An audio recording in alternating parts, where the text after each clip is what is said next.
आज खूप आनंद होतोय आणि माझ्यासाठी अत्यंत महत्त्वाचा दिवस आहे।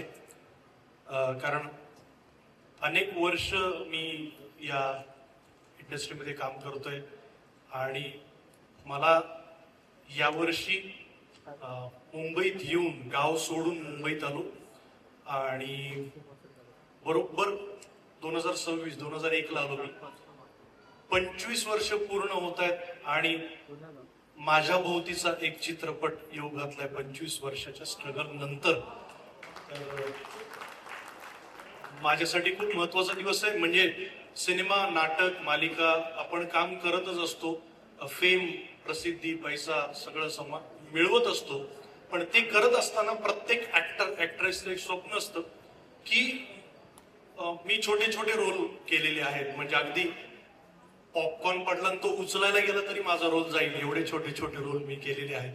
परंतु मला असं वाटतं की ते माध्यम समजून घेण्यासाठीची ती प्रोसेस होती असं मला वाटतं। कारण चित्रपट माध्यम जे आहे हे खूप खोल आहे, खूप सखोल आहे, त्याचा तळ दिसत नाही। जितकं तुम्ही आत आत आत आत जाल तितकं त्याचा कॅनव्हास मोठा मोठा होत जातो असं मला नेहमी वाटतं। आणि चित्रपट माध्यम हे जाऊन येऊन करण्याचं माध्यम नाहीये, तिथे राहण्याचं माध्यम आहे। म्हणजे जेव्हा तुम्ही सिनेमा करत असता तेव्हा तुम्ही पूर्ण त्या प्रोसेसमध्ये असणं महत्वाचं आहे। तर मला या प्रोसेसमध्ये प्रीतम सारखा माझा एक मित्र, उत्तम दिग्दर्शक, ज्याची कॉन्टेंटवर, खूप कमी दिग्दर्शक असे असतात की ज्यांना टेक्निकली साऊंड असतात पण कॉन्टेंटवर पकड नसते, कॉन्टेंट चांगला असतो पण टेक्निकली फार गोष्टी कळत नाही।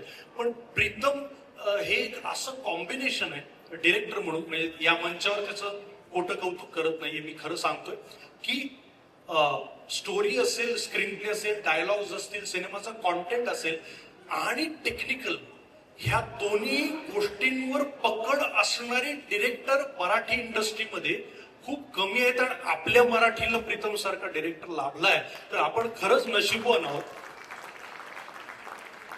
त्यानंतर आपला भोवताल आजूबाजूला ज्या पद्धतीचे चित्रपट तयार होत आहेत, मग ते साऊथ मध्ये असतील, नाहीतर बॉलिवूड असेल, हॉलिवूड असेल, तर मोठं स्वप्न बघणारा हा यवतमाळ सारख्या छोट्या गावातून आलेला हा दिग्दर्शक आहे। मला असं वाटतं की त्याच्या बोलण्यामध्ये नेहमी प्रमोशनच्या आयडियाज असतील, शूट असेल, मोठा सेट, मोठं मोठं काहीतरी करायचं आहे। आणि मला असं वाटतं की हा डिरेक्टर जेव्हा मराठीत तर काम करणारच आहे, पण हिंदी, साऊथ मध्ये मी त्यांना नेहमी म्हणतो प्रीतमला की तू जेव्हा तिकडे जाशील तेव्हा सुद्धा तितक्याच ताकदीनं तू सिनेमा उभा करशील। कारण 24 तास हा झपाटून गेलेला डिरेक्टर असं मला वाटतं। तो सिनेमाशिवाय दुसरा विचार करू शकत नाही किंवा तो त्याशिवाय जगू शकत नाही। माझं वय त्याच्यापेक्षा जास्त आहे, अनुभव जास्त आहे, परंतु माझ्यापेक्षा जास्त सगळ्या भाषेतले चित्रपट या माणसाने अभ्यास म्हणून बघितले असतील असं मला वाटतं। आणि अशा दिग्दर्शकाच्या हातामध्ये जेव्हा एखादा नट पडतो दिग्दर्शकाच्या हातात, तेव्हा त्या नटाचं सोनं होतं असं मला वाटतं। आणि प्रत्येक अभिनेता कितीही वर्ष झाले, कितीही मोठा झाला तरी पण तो चांगला डिरेक्टर शोधत असतो की मला चांगला डिरेक्टर मिळायला पाहिजे।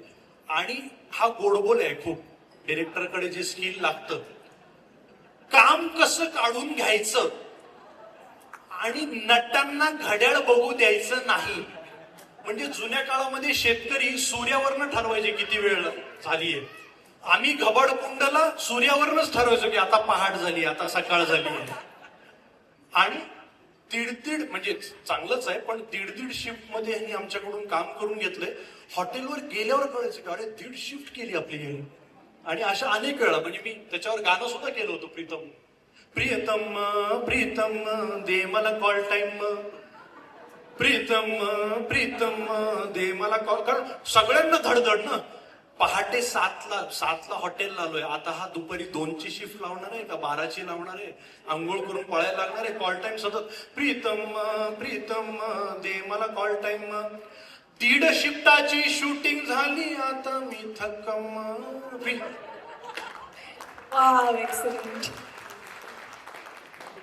आणि रसिक सरांसारखा माणूस, परत ते जोडी जी जमली त्यांची, की विजन मोठं असणं फार गरजेचं आहे असं मला वाटतं। ते त्यांचं आहेच आहे की काय लागतंय सांगा। कारण मी पहिल्यांदा 25 वर्षात 55 सिनेमे झाले, पहिल्यांदा मी सेट उभा राहिलाय मराठीमध्ये आणि त्याच्यावर मी काम केलं.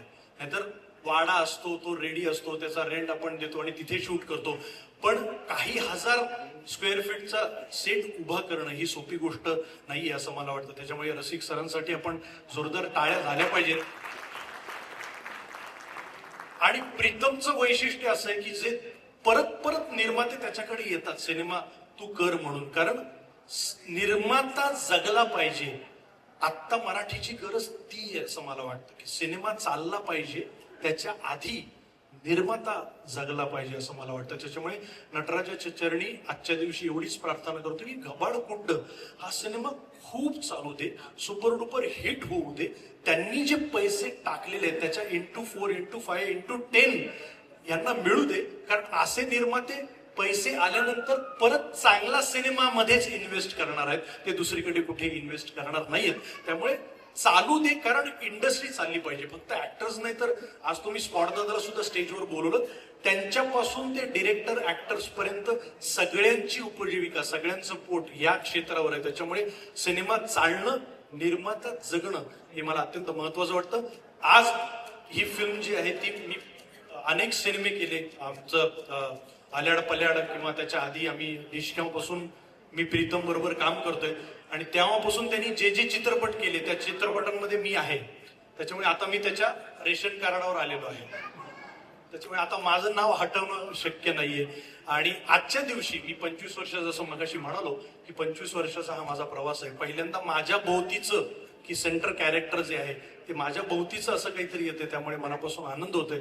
लक्ष्मीकांत बेर्डे सरांची आज फार मला आठवण होतीये. त्याचं कारण असं आहे, 2001 साली मी त्यांच्यावर नाटक केलं, सर आले धावून.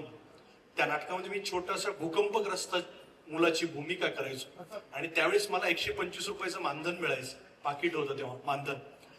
तेव्हा मी त्यांना म्हणलं होतं, तेव्हा मी खूप हडकुळा होतो, दात बाहेर, तेव्हा खरंच हॉरर दिसायचो. आता जरा हँडसम दिसतो. तेव्हा मी त्यांना म्हणलं होतं की लक्षा मामा, सर मला ना ते डेंटिस्ट कोणी ओळखीचे असतील तर सांगा ना. तेवढी कशासाठी म्हणून नाही, ते मला जरा क्लिप लावून घ्यायचे, ते फार लोक माझ्यावर पंचेस मारतात, हो खूप टॉन्टिंग करतात, मला ते आतमध्ये घ्यायचे दात. तर लक्ष्मामा लक्ष्मीकांत बेर्डे मला जवळ घेतलं, मला म्हणाले की संदीप, हा विचार कधीच मनामध्ये आणू नकोस आणि हे जे तुझे दात बाहेर आहेत ते तसेच राहू दे. काही वर्षांनी ती तुझी आयडेंटिटी बनेल आणि तुझ्या भोवतीचे चित्रपट यायला लागतील, तेव्हा तुला माझी आठवण होईल. तर मला आज लक्ष्मीकांत बेर्डे सरांची आठवण होती की याच्यातून खूप मोठा मेसेज त्यांनी दिला की दिसणं महत्वाचं नाही, असणं फार महत्वाचं आहे असं मला वाटतं. आणि मी या चित्रपटाचा भाग आहे. युनिव्हर्स जो आहे तर त्याचा एक महत्वाचा भाग आहे, याचा मला मनापासून आनंद होतो. ही संधी मला दिली, माझं बोलणं शांतपणे ऐकून घेतलं. धन्यवाद.